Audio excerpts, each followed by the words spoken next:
Iran's attacks across the Gulf region appear to have resumed following the United States' announcement of Operation Project Freedom, a large-scale maritime mission designed to escort commercial vessels trapped inside the Strait of Hormuz back into international waters. The announcement immediately escalated tensions across the region, and within hours, reports emerged alleging that Iran had launched missile strikes toward the UAE. If confirmed, such actions would represent a direct violation of the ceasefire that had reportedly held for nearly 3 weeks. More importantly, they would signal that the fragile pause in hostilities may now be collapsing entirely. Multiple journalists and regional correspondents based in Dubai are already reporting growing expectations that US and Israeli strikes against Iranian targets could resume within the next 24 hours. To understand how rapidly the situation deteriorated, it is important to look carefully at the sequence of events over the past day. The escalation appears to have begun early yesterday morning, when a commercial bulk carrier operating near the Iranian coast was reportedly intercepted by several small Iranian fast boats near Sirik, a strategically sensitive area close to the Strait of Hormuz. The initial alert came from the United Kingdom Maritime Trade Operations Agency, which monitors security threats affecting international shipping throughout the region. Shortly afterward, Iranian state media acknowledged the incident but attempted to downplay it. According to Tehran's version of events, the vessel had not been seized. Instead, Iranian authorities claimed the ship was merely stopped temporarily by the IRGC for a routine document inspection. However, the timing of the incident quickly raised alarm internationally because it appeared to fit a broader pattern of escalating Iranian pressure on maritime traffic moving through the Gulf. Then, later that same evening, President Trump made an announcement that fundamentally changed the strategic equation. In a public statement, he unveiled Operation Project Freedom, a US-led mission aimed at escorting commercial vessels safely through the Strait of Hormuz beginning Monday morning. The operation was framed not as an offensive military campaign, but as an emergency effort to protect neutral international shipping from being trapped indefinitely inside the Persian Gulf. Trump emphasized that numerous countries, many entirely uninvolved in the Middle Eastern conflict itself, had requested American assistance in freeing vessels stranded in the region. According to his statement, these ships and their crews were neutral and innocent bystanders, caught in the middle of a rapidly escalating geopolitical crisis. And the scale of that crisis is enormous. Reports indicate that nearly 2,000 ships, carrying approximately 20,000 sailors and crew members from around the world, have effectively been trapped inside the Persian Gulf due to security concerns surrounding the Strait of Hormuz.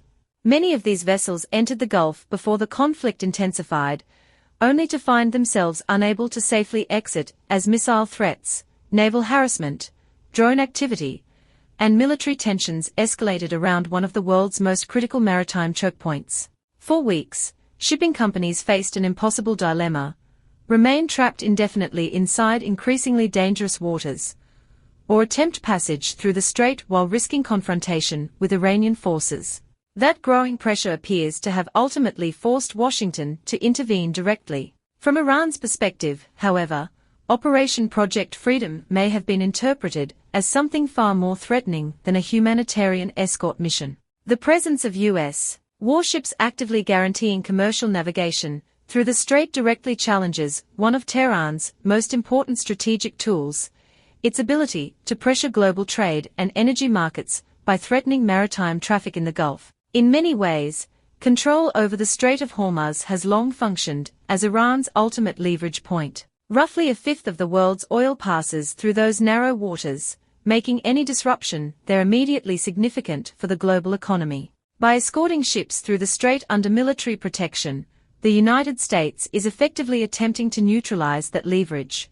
And that may explain why the Iranian response appears to have become so aggressive so quickly. What began as isolated naval confrontations has now evolved into missile exchanges, regional security alerts, explosions near strategic ports, massive military deployments, and growing fears that the ceasefire itself is collapsing in real time. At this point, the region appears to be standing on the edge of a major turning point. Diplomacy may still technically exist, but military realities on the ground are moving faster than political negotiations can contain them. And if retaliatory strikes resume in the coming hours, the fragile balance that has held the conflict back from full-scale regional war may disappear altogether. Many of these vessels entered the Strait of Hormuz before the conflict escalated into open confrontation. At the time, commercial traffic through the region was still operating under normal conditions. But once Iran began targeting civilian shipping and threatening vessels attempting to leave the Persian Gulf, hundreds of ships suddenly found themselves trapped inside one of the world's most dangerous maritime choke points. For more than 60 days now, numerous commercial vessels and their multinational crews have remained effectively stranded inside the Gulf, unable to safely transit through the Strait of Hormuz without risking attack, interception, or military confrontation. That growing humanitarian and logistical crisis became the central justification behind President Trump's announcement of Operation Project Freedom. Continuing his statement, Trump emphasized that the mission was intended not as an act of escalation, but as an effort to protect countries and companies that had absolutely no involvement in the war itself. He stressed that many of the affected nations were neither aligned with Iran nor participating alongside the United States or Israel. According to him, these ships were simply innocent civilian actors caught in the middle of a conflict they had nothing to do with. Trump explained that the United States had informed those countries that American forces would guide their ships safely out of the restricted waterways so they could resume normal commercial activity and return safely to international waters. He also noted that many of the shipping companies involved had already decided they would not return to the region until the strait once again became safe for navigation. The statement then shifted toward what the administration framed as a humanitarian concern. Trump pointed out that many vessels trapped inside the Persian Gulf were beginning to face shortages of food, medical supplies, sanitation resources, and other necessities required to sustain large crews over extended periods at sea. According to the White House narrative, Operation Project Freedom was therefore being presented not merely as a strategic military operation, but as a humanitarian effort intended to protect civilians and stabilize international maritime commerce. At the same time, however, Trump also delivered a very direct warning. While describing the mission as a goodwill gesture toward the international community, and even toward Iran itself, he made clear that any attempt to interfere with the operation would be met forcefully. The language was diplomatic on the surface, but the underlying message was unmistakable. The United States was prepared to use military force if Iran attempted to obstruct the evacuation of commercial shipping from the Strait of Hormuz. In many ways, the entire statement was carefully designed to establish a moral and political distinction between the conflict itself and the civilian maritime crisis unfolding around it. Washington appears determined to frame these trapped ships not as participants in the confrontation, but as neutral victims of regional instability. By emphasizing the innocence of the affected countries and crews, the administration is attempting to strengthen international support for the operation while simultaneously increasing diplomatic pressure on Tehran. And that distinction matters enormously. Several Gulf countries have publicly tried to distance themselves from the conflict. Some governments in the region explicitly stated that they would not allow the United States to use their airspace or military bases for offensive operations against Iran. In other words, they attempted to maintain neutrality and avoid becoming direct participants in the war. Yet despite those efforts, accusations continue emerging that Iranian-linked forces have targeted civilian infrastructure across the region, including ports, airports, residential areas, and commercial facilities in countries not officially participating in the conflict. From Washington's perspective, this reinforces the argument that Iran is deliberately broadening the crisis beyond traditional military targets in order to create regional instability and pressure neighboring states through fear and disruption. Whether one agrees with that interpretation or not, the strategic logic behind Project Freedom is becoming increasingly clear. The United States is attempting to present itself not only as a military actor, but as the guarantor of international trade, civilian maritime safety, and regional stability. And in doing so, it is also placing Iran in an extremely difficult position. If Tehran allows the operation to proceed unchallenged, it risks losing one of its most important leverage points, its ability to disrupt global shipping through the Strait of Hormuz. But if it attempts to interfere militarily, it could trigger exactly the kind of large-scale American response that many fear is now rapidly approaching. That is why the situation feels so dangerous at this moment. Every move now carries consequences far beyond the immediate battlefield. The Strait of Hormuz is no longer just a regional flashpoint. It has become the center of a global geopolitical confrontation where military power, economic pressure, diplomacy, and humanitarian concerns are all colliding at the same time. The warning from Washington could not have been clearer. Any attack against American forces, or against the humanitarian maritime operation, would trigger a powerful response. And according to the reports now emerging from the region, that warning may already have been tested. As Operation Project Freedom officially began this morning, Iran allegedly launched new attacks, immediately raising fears that the fragile ceasefire may now be collapsing completely. At this point, much of the world is waiting to see how the United States responds. The atmosphere across the Gulf increasingly suggests that the conflict could be entering a new and far more dangerous phase. To fully understand the significance of what is happening, however, it is important to examine the operational details behind Project Freedom itself. Immediately after President Trump released his statement, additional information began emerging from U.S. Central Command. Trump's initial announcement had been intentionally broad and diplomatic, focusing on humanitarian concerns and the protection of civilian shipping. What it did not clearly explain was the precise military structure of the operation itself. Questions immediately followed. Would American warships directly escort commercial vessels through the Strait of Hormuz? Would the U.S. Navy physically enter the shipping lanes? Or would Washington attempt to manage the operation from a distance while avoiding direct confrontation? CENTCOM's clarification helped answer some of those questions. According to U.S. officials, the operation would not necessarily involve American destroyers accompanying every commercial vessel through the strait directly. Instead, U.S. Navy assets would remain positioned nearby, ready to intervene if Iranian forces attempted to attack civilian ships moving through the waterway. In addition to providing military protection, the Navy would reportedly assist commercial shipping by identifying the safest maritime corridors through the Strait of Hormuz, particularly routes believed to be clear of Iranian naval mines. That detail is critically important because it highlights a dimension of the crisis that has received less public attention: the growing fear that portions of the strait may have been mined or militarized in preparation for a larger confrontation. And this concern is not entirely new. At the very beginning of the ceasefire period, while negotiations between American and Iranian representatives were reportedly taking place in Pakistan, 2 U.S. Navy destroyers quietly transited the Strait of Hormuz, entered the Persian Gulf briefly, and then returned back out into open waters. At the time, many analysts interpreted the maneuver as more than a routine naval patrol. It appeared to function as a strategic signal, both to Tehran and to the international shipping community. The message was simple but significant.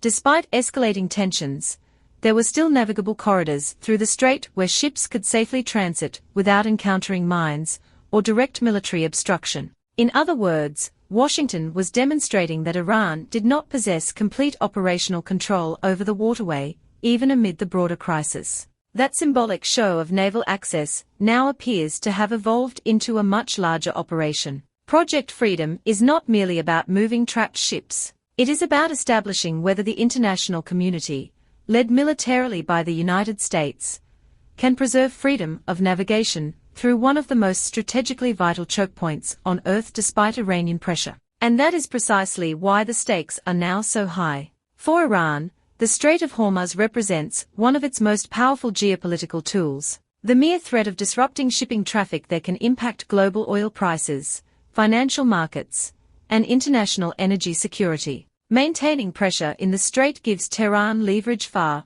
beyond its conventional military capabilities. But for the United States and its allies, allowing Iran to effectively dictate who can safely move through international waters would set a precedent with enormous global consequences. That is why even seemingly limited incidents, a drone attack, harassment by fast boats, a missile launch toward a commercial vessel, now carry the potential to trigger much larger military responses. And according to the latest reports, the first real test of that confrontation may already be underway. If Iranian forces did in fact target elements connected to Project Freedom on the very first day of operations, Washington now faces an extremely difficult decision. A restrained response could risk undermining the credibility of the mission itself, but a major retaliation could rapidly push the region back into open warfare after weeks of fragile diplomatic maneuvering. This is the dangerous reality now unfolding in the Gulf. Diplomacy continues publicly, but militarily, both sides appear to be positioning themselves for the possibility that negotiations fail completely. It now appears increasingly likely that the U.S. Navy has begun sharing detailed navigational intelligence with commercial vessels willing to attempt passage out of the Strait of Hormuz. Based on the latest operational briefings, Washington seems determined to demonstrate that safe maritime corridors through the strait still exist despite escalating Iranian threats. And this morning, for the first time since the launch of Operation Project Freedom, several ships reportedly decided to test that reality. According to emerging reports, multiple vessels successfully departed the Persian Gulf and crossed through the Strait of Hormuz under the protection and coordination framework established by the United States and its naval partners. The operation immediately became a symbolic moment in the broader confrontation because it challenged one of Iran's most important strategic assumptions, that fear alone could indefinitely freeze commercial shipping inside the Gulf. Shortly after the operation began, Iranian military commanders reportedly issued new warnings, declaring that the IRGC would defend the Strait of Hormuz like their own home.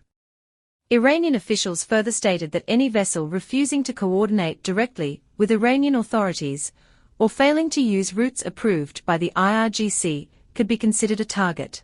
That statement revealed something extremely important about the broader struggle now unfolding in the Gulf. Iran is no longer simply trying to threaten military opponents. It is attempting to establish de facto control over one of the world's most strategically vital waterways by dictating how international shipping can move through it.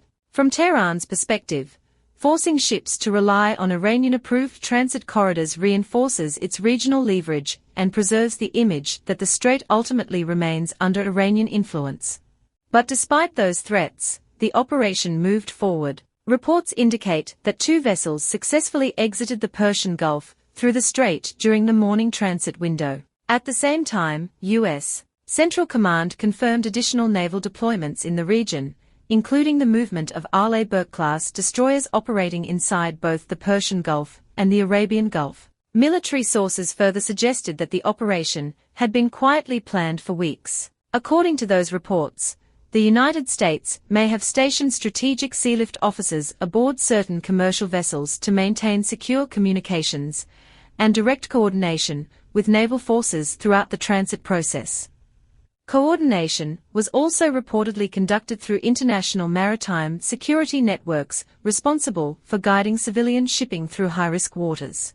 Strategically, this was an extremely significant moment. For the first time since the maritime crisis began, the United States demonstrated that it could actively challenge Iran's pressure campaign in the Strait of Hormuz without fully shutting down global shipping routes. In practical terms, it signaled that Tehran's attempt to dominate maritime access through intimidation alone may no longer be working as effectively as before. And that is precisely why the Iranian reaction came so quickly afterward. According to Iran's state-affiliated Fars news agency, Iranian officials claimed that 2 missiles struck a U.S. frigate after it allegedly ignored Iranian warnings during the operation. The statement immediately intensified fears that the confrontation may now be crossing into direct military engagement between Iranian forces and the United States Navy itself. At this stage, however, information remains highly contested. As is often the case during rapidly evolving regional crises, competing narratives are emerging simultaneously. Iranian media is portraying the incident as proof that Tehran remains capable of enforcing its red lines inside the strait. Meanwhile, American officials appear focused on emphasizing the successful movement of civilian shipping and the continued operational capability of U.S. naval assets in the region. But regardless of which version ultimately proves more accurate, the larger reality is becoming impossible to ignore. The confrontation around the Strait of Hormuz is no longer theoretical. What began as diplomatic tension and indirect pressure has evolved into an active contest for control over maritime movement, military credibility, and strategic deterrence. Every ship that crosses the strait now carries geopolitical significance. Every naval maneuver sends a message, and every missile launch risks triggering a broader chain reaction that neither side may fully control once it begins. For Iran, the danger is obvious. If commercial shipping begins moving again under American protection, Tehran risks losing one of its last major leverage points in the conflict. But for the United States, the challenge is equally serious. If Iranian attacks against protected vessels or naval assets go unanswered, the credibility of Operation Project Freedom itself could begin to weaken. That is why the next few hours may prove decisive. The world is now watching to see whether Washington responds militarily to the latest reports of missile strikes, or whether diplomatic channels still remain strong enough to prevent the region from sliding back into full-scale war. Iranian state media soon escalated the situation even further by claiming that one of its missile strikes had successfully hit an American warship operating near the Strait of Hormuz. According to the statement released through Iranian outlets, a U.S. frigate had allegedly violated Iranian security protocols for navigation through the strait, and was struck after ignoring repeated warnings from the Iranian Navy. If such a claim were true, it would represent an extraordinary escalation, potentially the first confirmed successful Iranian strike against a U.S. naval vessel directly involved in the ongoing Gulf confrontation. There is, however, a major problem with the story. The United States Navy no longer operates active frigates in the traditional sense. Its last operational frigate class was officially decommissioned years ago. That inconsistency immediately raised questions regarding what exactly Iranian media was referring to, if anything was actually struck at all. And this is not the first time wartime narratives emerging from Iranian state-affiliated sources have faced credibility issues. Earlier in the conflict, Iranian-linked accounts repeatedly claimed that the IRGC had shot down multiple American B-2 stealth bombers during strikes against Iranian nuclear facilities. The problem with those reports was not only the lack of evidence, but also the obvious technical contradictions involved. Some claims even exceeded the actual number of operational B-2 bombers in the entire U.S. fleet. At one point, Iranian social media accounts circulated what they described as photographic proof of a destroyed B-2 bomber. Analysts quickly pointed out numerous inconsistencies in the image. The aircraft appeared almost perfectly intact despite the fact that a high-altitude stealth bomber crashing from roughly 50,000 feet would be expected to disintegrate catastrophically upon impact. The physical positioning, structural condition, and environmental details visible in the image strongly suggested that it had been artificially generated or manipulated. The situation became almost surreal when users questioned the authenticity of the image online, only for automated or AI-linked accounts to continue insisting that the fabricated evidence was real. That broader context is important because it highlights the growing information war now unfolding alongside the military confrontation itself. Competing narratives, propaganda efforts, manipulated imagery, and conflicting battlefield claims are increasingly becoming central tools used by all sides to shape public perception and psychological momentum. Returning to the current timeline, U.S. Central Command soon issued its own response following the Iranian claims. According to CENTCOM, no American naval vessels had been successfully struck. U.S. officials reiterated that American forces remained fully operational while continuing to support Project Freedom and enforce maritime security measures throughout the region. But while the claims regarding the alleged warship strike remain disputed, the broader escalation itself appears very real. Shortly afterward, reports began emerging from the UAE that Iran had launched multiple cruise missiles toward Emirati territory. According to initial accounts, 4 missiles were fired, with air defense systems reportedly intercepting 3 of them, while another fell harmlessly into the sea before reaching its target. Although major casualties were apparently avoided in that wave of attacks, the implications were enormous. At that moment, Iran appeared to be openly violating the ceasefire and directly targeting a Gulf nation amid an internationally framed humanitarian maritime operation. From Washington's perspective, this would fundamentally change the political and military dynamics surrounding the conflict. And the situation did not stop there. According to subsequent reports, Iran then launched additional waves of drone and missile attacks against the UAE. A second strike reportedly followed the initial barrage, then a third, and by the time these developments were being discussed publicly, a fourth wave of attacks was allegedly already underway. At this stage, precise information remains difficult to verify. The fog of war, regional censorship, conflicting reports, and rapidly evolving events make it challenging to determine exactly which targets were hit, which projectiles were intercepted, and what level of damage was ultimately inflicted. However, one development quickly drew international attention: reports of a fire breaking out at a petrochemical industrial site in Fujairah, one of the UAE's most strategically important energy and export hubs. Images circulating online appeared to show heavy smoke and flames rising from part of the industrial zone. If confirmed, the significance of such an attack would be difficult to overstate. Fujairah occupies a uniquely critical position for the UAE because it serves as one of the country's key oil export outlets outside the Strait of Hormuz itself.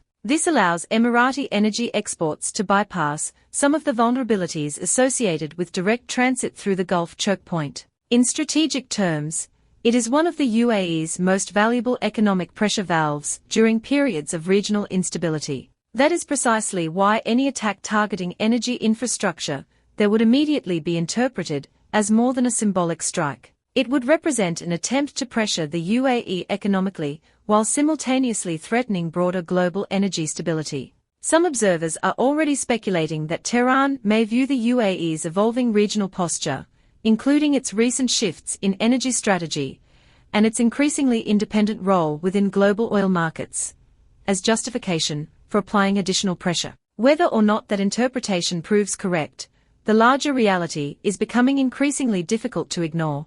The conflict is no longer confined to naval maneuvering inside the Strait of Hormuz. It is now spreading outward toward critical infrastructure, regional economies, and the broader architecture of Gulf stability itself. And with every new missile launch, drone strike, and retaliatory threat, the possibility of a much wider regional war grows more serious. The growing tensions between Iran and the UAE may also be tied to a much larger economic struggle unfolding behind the scenes, one centered around oil markets, regional influence, and the future balance of power inside the energy world. According to mounting speculation, the UAE's recent strategic distancing from Iran within the broader oil alliance framework has become a major source of friction. The Emiratis appear increasingly determined to pursue an independent energy policy, including plans to expand production capacity and potentially flood global markets with additional supply. Such a move could place enormous downward pressure on oil prices, a scenario that would directly threaten Iran's already fragile economy, which remains heavily dependent on oil revenues and constrained by sanctions. Against that backdrop, the attacks targeting Emirati infrastructure suddenly take on a much broader geopolitical meaning. And notably, even before the latest strikes occurred, senior American officials were already signaling that Washington was prepared to escalate if Iran intensified its actions. U.S. Treasury Secretary Scott Bessent addressed the situation publicly, warning that if Iran chose to expand the conflict, the United States would respond with even greater force. His remarks were particularly striking because they framed the confrontation not as an equal military standoff, but as an increasingly one-sided struggle between a global military superpower and what he described as fragmented asymmetric forces. Bessent argued that Iran had already suffered devastating losses across much of its conventional military structure. According to his assessment, Iran's air force had effectively been neutralized, its conventional navy severely degraded, and many of its defensive positions around the Strait of Hormuz heavily damaged. He also mocked Iran's naval tactics, referring to the IRGC's swarm boat strategy as a Mosquito Navy's small fast attack craft designed to harass larger vessels through asymmetric warfare. According to Bessent, multiple Iranian boats had already been destroyed during recent confrontations, while U.S. forces continued operating primarily under defensive rules of engagement, responding only when directly threatened. But the most important part of his statement was the warning itself. Bessent made clear that Washington does not intend to be perceived as the side initiating escalation. However, he also stated bluntly that if Iran continues expanding attacks against civilian shipping and regional targets, the United States is fully willing to escalate beyond its current posture.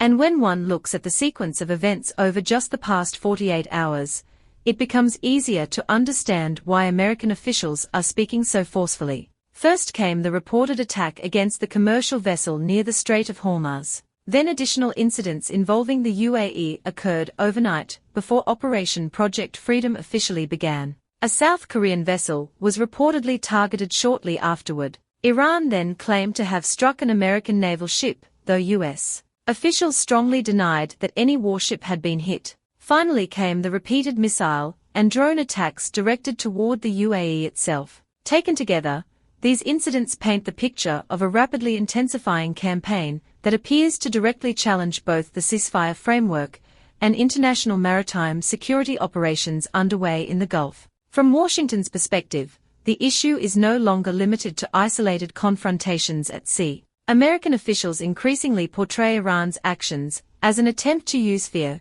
disruption, and attacks on civilian infrastructure to pressure the international community and preserve strategic leverage despite mounting military and economic pressure. That broader narrative became even more explicit in Bessant's later comments. He suggested that elements within the Iranian leadership may now be increasingly disconnected from battlefield realities, isolated inside protected bunkers while continuing to believe their own wartime propaganda. According to his characterization, Iran's conventional military capabilities have deteriorated so severely that parts of its naval strategy now resemble what he described as a band of pirates, rather than a traditional state navy. Whether one agrees with that assessment or not, the language itself reveals something extremely important. Washington's rhetoric is hardening rapidly. Earlier phases of the crisis focused heavily on deterrence, negotiation, and preventing escalation. Now, however, senior American officials are openly discussing Iran in terms of military degradation, strategic collapse, and the possible failure of its command structure. And that shift in tone matters because rhetoric often precedes action. The more American officials publicly frame Iran as weakened, isolated, and acting irrationally, the easier it becomes politically to justify stronger military responses if attacks continue. At the same time, Tehran likely views these statements as part of a broader campaign designed not only to pressure the regime externally, but also to undermine confidence internally among Iranian military forces and the public itself. That is why the situation now feels increasingly unstable. The Gulf is no longer dealing merely with isolated incidents or symbolic exchanges. The conflict is evolving into a high-stakes contest involving military credibility, economic survival, regional alliances, energy markets, and political legitimacy all at once. And once conflicts reach that stage, the risk of miscalculation rises dramatically, because both sides begin believing they cannot afford to appear weak. American officials are now framing the confrontation in the Strait of Hormuz not simply as a military standoff, but as a battle over international freedom of navigation itself. According to Washington's position, Iran is attempting to use intimidation and maritime disruption to effectively control one of the world's most critical trade corridors, while the United States is presenting Operation Project Freedom as an effort to reopen those waters for the global community. Treasury Secretary Scott Bessent emphasized this point repeatedly in his remarks. He argued that the mission is fundamentally humanitarian in nature because the consequences of a prolonged blockade extend far beyond oil markets alone. During IMF and World Bank meetings in Washington 2 weeks earlier, he claimed that representatives from numerous countries, including some of the world's poorest and most vulnerable nations, privately urged the United States to intervene. And the reason is simple. The Strait of Hormuz is not just an energy choke point. It is one of the central arteries of global commerce. According to Bessent, the ships trapped inside the Gulf are carrying far more than crude oil. They transport fertilizer, food supplies, liquefied petroleum gas, industrial materials, and essential commodities relied upon by millions of people across Asia, Africa, and beyond. He specifically pointed to India, where vast numbers of households depend on imported LPG shipments for basic daily cooking and energy needs. From Washington's perspective, the issue has therefore evolved into something much larger than a regional conflict between Iran and its adversaries. The administration increasingly portrays it as a direct challenge to the global economic order itself. Bessent then delivered perhaps the most aggressive statement yet regarding America's strategic posture in the Gulf. He declared that Iran does not control the Strait of Hormuz and insisted that the United States now possesses absolute control over the waterway. He further claimed that American naval operations have effectively blockaded maritime access to Iranian ports while simultaneously reopening commercial lanes for international shipping. If accurate, such statements suggest that Washington believes it has significantly shifted the balance of power in the Gulf over recent weeks. At the same time, Besant argued that Iran's economy is now entering a state of severe decline. He dismissed the long-standing assumption that Tehran can indefinitely absorb economic pain without political consequences. According to him, while the Iranian regime may historically tolerate sanctions and hardship, the loyalty of soldiers and security personnel becomes far more uncertain once salaries stop arriving and economic collapse begins affecting the state apparatus itself. That line of thinking appears increasingly central to the broader American strategy: apply simultaneous military, economic, and psychological pressure until Tehran is forced back into negotiations from a position of weakness. And as these statements were being made, reports from Israeli and Emirati media began intensifying speculation that a military response may now be imminent. According to several regional outlets, preparations for retaliatory operations are already underway following Iran's latest missile and drone attacks. If those reports prove accurate, the ceasefire that briefly slowed the conflict may effectively be over. This is where another important detail becomes highly relevant. Just 2 days earlier, senior U.S. military leaders, including CENTCOM Commander Admiral Brad Cooper, reportedly met directly with President Trump to present a range of military options designed to pressure Iran back to the negotiating table. While the contents of those discussions remain classified, many analysts now believe the planning phase for potential escalation may already be complete. And given the pace of recent events, some of those options could potentially be implemented very soon. At this moment, however, the broader diplomatic picture appears increasingly bleak. Publicly, officials continue speaking about negotiations and de-escalation. But on the ground, missile launches, naval deployments, economic warfare, and regional military preparations suggest that both sides may already be positioning themselves for the collapse of diplomacy altogether. From Washington's perspective, Iran's latest actions have severely undermined whatever trust remained in the ceasefire framework. From Tehran's perspective, American naval operations in the Strait of Hormuz may be viewed as a direct challenge to one of the regime's last major strategic pressure points. That is why the situation now feels so unstable. Both sides increasingly believe they are acting defensively, while each interprets the other's actions as escalation. And to truly understand why Iran behaves the way it does during moments like this, one must look far deeper than the current headlines. The roots of modern Iranian strategic thinking stretch back not only to the 1979 Islamic Revolution, but much further into the 19th century during the Qajar dynasty. The political decisions, foreign interventions, internal divisions, and historical traumas of that era continue shaping Iran's worldview today, particularly its obsession with sovereignty, resistance to outside pressure, and deep suspicion of foreign powers operating near its borders. Modern Iran's leadership was shaped by generations of political instability, external manipulation, economic dependency, and repeated struggles over national identity and control. Those historical experiences continue influencing how Tehran responds to pressure, negotiates with rivals, and views military confrontation in the Gulf. Understanding that deeper historical context is essential because the current crisis is not just about missiles, naval escorts, or oil routes. It is the culmination of decades, and in many ways centuries, of unresolved geopolitical tensions that continue echoing into the present day. And that is precisely why the stakes surrounding this conflict now feel so enormous.